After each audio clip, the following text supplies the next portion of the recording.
السلام عليكم ورحمة الله وبركاته. عايز أعمل فيديو هو يعتبر أهم فيديو في حياتي، وشهادة حق لازم أقولها قدام ربنا سبحانه وتعالى بخصوص الدكتور ضياء العوضي، الله يرحمه. باختصار شديد عشان ما اطولش، انا راجل اللي يعرفني او اللي ما يعرفنيش، انا قاعد في ايطاليا حوالي 25 سنة، وبلف اوروبا كلها، ودلوقتي مستقر ما بين ايطاليا وفنلندا. الشغل بتاعي ده شغل صعب جدا جدا، ان انا بشتغل فيه لوحدي. ان انت تنزل تعمل الستاند بتاعك، بقعد بالخمس ساعات سفر في الطريق في ايطاليا، وبقعد مثلا بال12 ساعة افرش الستاند بتاعي. وبعدين في اليوم اللي انا بلم فيه البضاعة بصحى من الساعة 8 الصبح ولا 9 الصبح لغاية 8 بالليل، وتقعد كمان 4-5 ساعات او 6 ساعات عشان تلم البضاعة، وقدامك كمان 4 ساعات عقبال ما تروح البيت. يعني مثلا يوم الحد ده بالذات ممكن اخش البيت على الساعة 2 بالليل، 3 بالليل، 4 بالليل، يعني ممكن تطبق لغاية 24 ساعة. كنت سبحانه وتعالى سمعت الفيديو بتاع ضياء العوضي، الدكتور ضياء العوضي، الله ربنا يرحمه يا رب. شفت اللي هو بتاع محمود سعد، تقاطع كده معاه وشويه برامج، قلت لا ده اكيد ده واحد زي اللي عمال يقول لك اشرب كرفس واشرب ما اعرفش ايه وخد التوم والحاجات اللي هي طالعه اليومين دول موضه على الفيس وكلام من ده. عرفت ان هو توفى يوم 19 تقريبا، عرفت الخبر 19 او 20 تقريبا، 19 كان يوم حد. فبدأت اللهم صل على رسول الله، كنت في حتة كده بعيد عن الشغل عندي في توسكانا، فبدأت يوم الاثنين 3 أيام بالظبط، 3 أيام أو 4 أيام. اللي حصل كالاتي: أنا عندي أنا عشان مغترب، فأي أكل مصري الواحد بيتمنى إن هو بيحبه. أنا بحب في الأكل، بحب الأكل، فالواحد مشتاق الاكل المصري ويشوفه وكلام من ده. سبحان الله، كان عندي مشاكل تملي لو شربت ميه بدخن. شوف بقى لدرجه ايه، يعني اكل اي حاجه ادخن. عندي على طول ضغط في معدتي. عندي انزل مثلا نروح نعمل مثلا في مطعم ناكل مع حد مش عارف ايه، ارجع البيت لازم امشي بتاع ساعه ولا ساعه ونص عشان اقدر اعرف انام، من كتر اللي انا الوجع اللي في البطن او النفخه. او تصحى الصبح تلاقي تحس فاكر ان انا مثلا الكليتين عندي واجعين، يعني بتحس ان انا عندي 55 سنه، بحس ان انا عندي حوالي 80 سنه من المجهود، من التعب، من السفر، من السواقه. بقعد في فنلندا بروح مثلا فيها 3 ايام سفر رايح بالعربيه و3 ايام سفر جاي، فالعمليه بتبقى صعبه عليا. اول ما عرفت ان هو توفى دكتور ضياء اتضايقت. ان الواحد صعب عليه قوي لما بيموت في الغربه غير لما بيموت قدام اهله، فالعمليه ضايقتني كمصري وهو مصري وعايش في الغربه. وانا من بعد موضوع بتاع الكورونا، الفتره بتاعت السنه اللي انا قعدنا فيها في البيت ديت ما بنشتغلش، الحمد لله فضلت ادور وابحث ونقرا ونفهم ايه اللي بيحصل في الدنيا. فطلعت يعني سبحان الله، عسى ان تكرهوا شيئا وخير لكم، طلعت بفايده ان الدنيا دي كلها مبنيه على كذبه. كل اللي اتعلمناه كذب، كل اللي درستوه كذب، كله كذب في كذب. واول الناس اللي على الراس الكذب ده كله هي امريكا سبحانه وتعالى. امريكا ديت من ساعه ناسا وطلعوا القمر وما طلعوش القمر، والكره الارضيه ومش ارضيه، وكله كذب في كذب. فقلت اسمعه، قلت اجرب دكتور ضياء ده، اجربه. اقسم بالله العظيم 3 ايام بالظبط انا حسيت ان انا خفيف. معدتي، انا في خلال يعني دلوقتي انا بقالي دلوقتي اسبوعين ماشي على النظام بتاع الدكتور ضياء العوضي، انا خاسس في اسبوعين 4 كيلو. 4 كيلو، 3.5، 3.800 داخل على 4 كيلو في اسبوعين. انا مستغرب. انا بقالي اكتر من سنه وشويه يعني انا وصلت لغايه كام؟ يعني بقيت اعدي 99 100، لقيت نفسي اخش على 101. ايه ده؟ انا دلوقتي بوزن نفسي لقيت نفسي 96 في خلال اسبوعين، وباكل ما بحرمش نفسي، وباكل لغايه لما بشبع. تمام. سبحان الله. دلوقتي لما جربته في شغلي، انا بجربه في شغلي، انا حاسس ان انا عندي طاقه وقوه حوالي واحد عنده 35 سنه. انا يعني بشتغل حاسس ان انا واحد عنده 35 سنه بيشتغل في الطاقه ديت.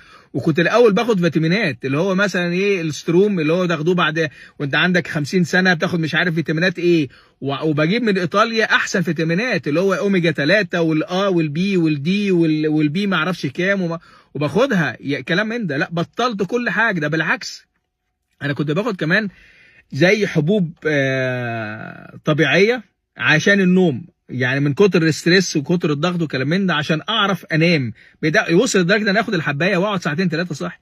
دلوقتي سبحان الله سبحان الله، في خلال اسبوعين بس، انا طبعا اول ما بدات لغيت كل الادويه اللي انا باخدها، لغيت كل الفيتامينات وكلام من ده، وماشي فقط لا غير على الشوربه، شوربه كوارع، شوربه عظم، لحمه، واحسن لحمه الماعز، ورز وبطاطس ومربى وعسل ومكسرات. انا حياتي، انا بحمد ربنا. مصر خسرت دكتور ضياء دوت، يعتبر الهرم الرابع، هرم رابع لمصر. سبحان الله، كل فين وفين 200 سنه ولما يجي واحد زي كده، واحنا للاسف يعني سبحان الله ده تاني واحد في حياتي في غربتي اصلي له صلاة جنازة. ده بالذات صليت له صلاة جنازة. سبحان الله، يعني في غير حياتي. الواحد حاسس ان هو لقى كيلو ذهب، لقى من ما تعرفش ان انت احساس بالراحة، بتعرف تنام. انا دلوقتي بقول لك لما لغيت الدواء بتاع النوم ده كمان، لقيت نفسي بنام. وبنام ايه؟ ساعة ما جسمي يطلب. الاقي نفسي مثلا انام الساعه 3، انام الساعه 4، انام الساعه 12. ساعه ما جسمي يطلب تنام لازم تنام. وبصحى ان شاء الله بنام 4 ساعات بس، الاقي حاسس ان انا عندي قوه نشاط ما يعلم بها ربنا. بس حصل لي حاجه في خلال يومين عايز ابلغ عليها، عايز اقولها برضو. في خلال يومين وانا راجع اخر شغلانه، كنت في حته اسمها بردونوني، الساعه 2 بالليل نمت. وعمرها في حياتي ما حصلت. ساعه مثلا من كتر التعب والسهر وكلام من ده او الشغل، بتمشي بتبقى سايق العربيه وبتحس ان انت عايز تنام وكلام من ده، بس بتقاوم. المره دي انا نمت، ما لقيت نفسي نمت. يعني ايه ده؟ يعني العربيه نمت وانا سايق، فكنت هموت من اليومين اللي فاتوا بالظبط. يعني لقيت العربيه الفرجوني الكبير اللي عندي خبط في العجله الاولانيه والعجله الثانيه، ففقت بسرعه ونزلت من العربيه. سبحان الله، وسجدت وقلت اللهم لك الحمد والشكر يا رب، اللهم لك الحمد والشكر يا رب. فبمشي زي ما هو قال عليه، ساعة ما يجي لك النوم تنام، ما تنامش الا لما جسمك يطلب نوم، ما تاكلش الا لما جسمك يطلب الاكل، ما تشربش الا لما جسمك يطلب الشرب، الصيام، وبيقول كل حاجه اللي ربنا قالها لي عليها. يعني ربنا قال لك انا اول ما رجعت من الاجازه بعديها باسبوع لما جربت النظام دوت، اقسم بالله العظيم، اقسم بالله على البيت على طول كل البيض اللي موجود، فراخ، بسكوت، بصل، التوم، شلت البصل وشلت التوم وشلت كل دوت، ارمي.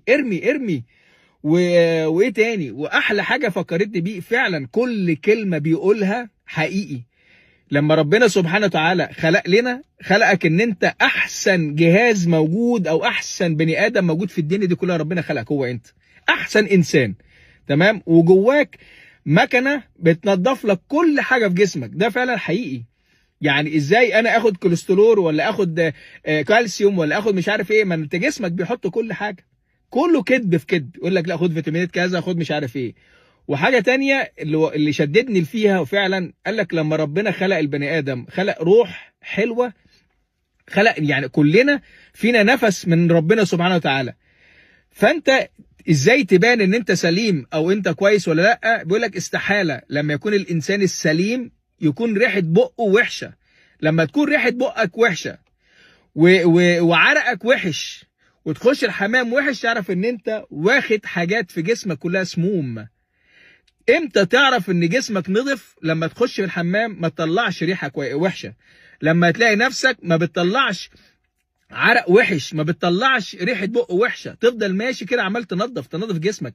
فدي حقيقي استحاله ربنا يديك نفسه وريحته الحلوه والذكيه وانت تطلعها في تحط مش عارف تاكل ايه وتاكل ايه وتطلع روايح وتضايق. ده الرسول عليه السلام قال لك ممنوع انك تاكل حتى البصل ولا الثوم لما تروح تصلي الجمعه، تبعد عشان ما تاذيش الناس. وزي ما قال سيدنا ايام الرسول عليه السلام، بيقول لك ايام سيدنا موسى لما قال بني اسرائيل يعني هتسيبوا الحاجات، بمعنى الكلام هتسيبوا الحاجات احسن حاجه ربنا اكل المن والسلوى وتاكلوا ادنى حاجه الفول والعدس. يعني فعلا تربيه يهود زي ما هو قال، يعني كل عاداتنا وتقاليدنا العالم كله مسيطر عليه كلها يهود. وربنا يستر وطلعنا من الدنيا دي على خير، واللهم احيينا اذا حان خيرا لي ومتني لموت خير لي. ودي شهاده بعترف بيها. وانا سبحان الله يعني شوف لدرجه ان انا عايز اوريك حاجه، يعني هطلع صدقه على الدكتور ضياء في كل الاوراق اللي هو كاتبها، الممنوع والمسموح، وكل الحاجات هعملها واطبعها. ادي الحاجات بتاع الدكتور ضياء ديت هطبعها على حسابي واعملها وهوزعها عندي في الماركاتو. يعني كل الناس الطلاينه كلها وفي فنلندا، ويعني تطلع على صدقه على روحه ان شاء الله. كل الحاجات الممنوعه والمش ممنوعه وكل الاوراق دي كلها، كل دي حاجاته بجمعها له. كل الحاجات دي ان شاء الله هحطها عندي على الفيديو وهجمعها واطلعها صدق على روحه ان شاء الله. وانا اعتبر سعيد جدا جدا جدا والله العظيم، والله القوه اللي دلوقتي انا بنزل اوطي اجيب الحاجه، مفيش حاجه وجع نهائي. انا بقول لك انا حسيت دلوقتي من 55 سنه في خلال اسبوعين فقط لا غير، ما كملتش اسبوعين، حاسس ان انا عندي قوه وعندي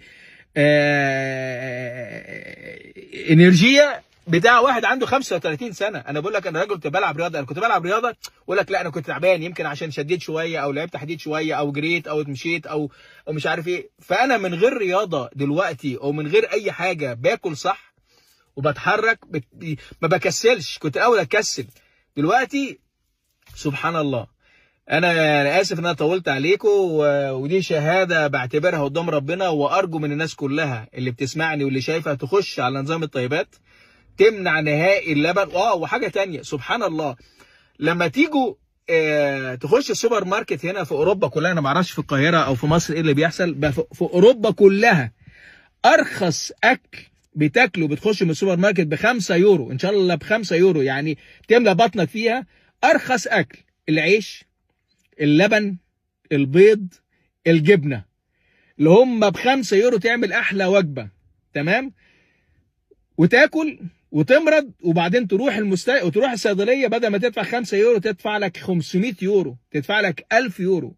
هم الناس اللي عاملين كده ناس ناصحه وذكيه، عمرهم ما يغلوا نهائي في اي حاجه في العالم. يغلوا لك اللبن، يغلوا لك العيش، لازم الحاجات اللي هي بتبوظك لازم يرخصها لك عشان تروح تاكلها، عشان تروح لهم بعد كده تدفع لهم بالالوفات عشان تدفع لهم تاخد الدواء بتاعهم. عمر زي ما هو قال لك السرطانات، عمل لك علاج للسرطانات وعمل لك علاج للناس وعلى فكره شوف كل الناس اللي متابعاه، الكلمه الصادقه بتخش على طول زي السهم على قلبك، والكذبه اللي هي لف ودوران وكذب بتاخد لها وقت طويل عقبال ما تخش، ما فيش حد بيصدقها. فانا وسبحان الله وهو عايش عمال يقول للناس كلها الراجل فيكم يطلع ينظرني، يطلع نعمل برنامج انا وهو قدام الناس كلها اجدع دكان، وكلهم زي الكلاب في الاحجار، ما فيش ولا واحد بيتكلم ولا واحد. وساعه ما يموت سبحان الله يطلع اللي ما يسواش تلاتة بصله يطلع يقول في حقه لا ده كذا، شيلوا كذا من على النت، اعملوا كذا. وصل لدرجه ان انت هتحبسني؟ يعني خلاص وصل ان انت قفلت الابواب، اي واحد حتى ممنوع ان هو يتكلم، حتى ممنوع ان هو ياكل. هو ايه يا جدعان ده؟ ايه اللي احنا وصلنا له ده؟ لما واحد متخلف عقليا اصلا بدايه شغلته رقاص طبال اعلامي فاسد يطلع يقول اللي هيحط حاجه على النت ولا يعمل كذا، انت مين يا ابني؟ انت مين؟ هو انت هتعيش 100 سنه؟ انا عايز اعرف الناس اللي عماله تقول كلام كذب والنفاق وساخه وقله ادب، هم هيعيشوا 100 سنه؟ الناس دي فاكره ان هي هتعيش 100 سنه؟ مش فاكره ان هي في خلال ممكن في ثواني تقابل ربنا؟ هتقابل ربنا بايه؟ بكل نفاق ووساخه وقله ادب. انا سبحان الله، انا يعني دكتور ضياء العوضي الواحد حببه ان هو يبص على وشه، يعني الخسسان دوت والحاجات اللي هو وطلع الحاجات كويسه، الواحد بقى بيحب يبص نفسه في المرايه، يعني بينظف لك جسمك وينظف لك صحتك ويخليك فعلا انك تعيش فوق ال80 وال90 سنه وال100 سنه. جسم الانسان دوت مفيش حاجه اسمها ان انت محتاج ادويه، محتاج ان انت فيتامينات، محتاج لا كل كذا مش عارف حضن في العظم ولا ما اعرفش ايه. لا انا اسف ان انا طولت عليكم تاني، بس انا محروق. يعني لما تشوف ظلم واحد عمل ضيع مستقبله وضيع حياته وخسر اصحابه وخسر الناس دي كلها عشان يقول كلمه حق، هو دي لما يقول لك لما يروح لربنا يقول لك ربنا انا عملت كذا وكذا وكذا، دي كفايه عند ربنا. اما انت هتقول عملت ايه؟ عملت جبت عربيه حلوه، جبت شقه، اشتريت لابني مش عارف كذا، اشتريت كذا. هو ده الشيطان العالمي اللي هو اله الفلوس، هو ده اللي بيخليك اجري بسرعه، اعمل شقتك، اعمل ولادك، لبسهم كده، دخلهم المدرسه، دخلهم احسن من مش عارف ايه، احسن من ايه. طب عملت لربنا؟ انت عملت لاخرتك؟ عملت لتربتك؟ عملت إيه؟ لو مت دلوقتي انت مستعد ان عزرائيل يجي لك يقول لك انت مستعد؟ انا الحمد لله يجي في اي وقت، اللهم لك الحمد، مستعدين في كل لحظه، ساعه ما يجي اهلا وسهلا. انت مستعد؟ ده هنا في كل واحد يقول له خلي بالك من عزرائيل، يقول لك لا يا عم اعوذ بالله تفهم من بقك، بعد الشر. بعد الشر ايه؟ شر؟ هو الموت ده شر؟ ده احلى حاجه في الدنيا، انت غصب عنك هتموت. احنا عايشين في حياه توصيليه، الحياه الابديه هي الحياه الاخيره.